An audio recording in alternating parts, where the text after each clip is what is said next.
فيها حجرة تحكم، كل حجرة عندها كمبيوتر خاص به، توريك نسبة الرطوبة الحالية ونسبة الرطوبة قديش يسس بعد كم. فيها غليات، فيها خزانات نفط، طبعا تشتغل بالنفط، هي نفط وكهرباء الغليات.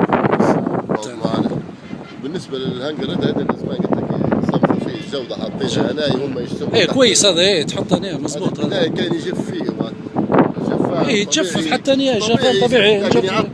ايه بالنسبه لي نسبة الرطوبة 50 و60. هذين السيلس اللي نحكي لك عليه، السيلس بعد ما يتعبوا في تفريغ من الداخل، طبعا يجوا يستغلوا فيه يشتروا فيه. في برباط الشجر يجيبوا لكم في الحاويات.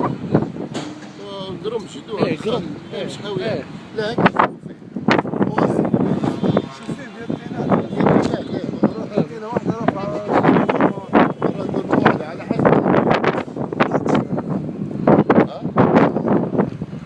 لا ما عندناش. ناخذ صورة من المصنع.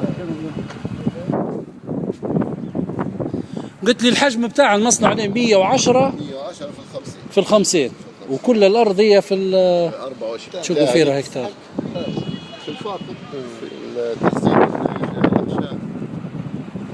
مرات السوق ما يتطلبش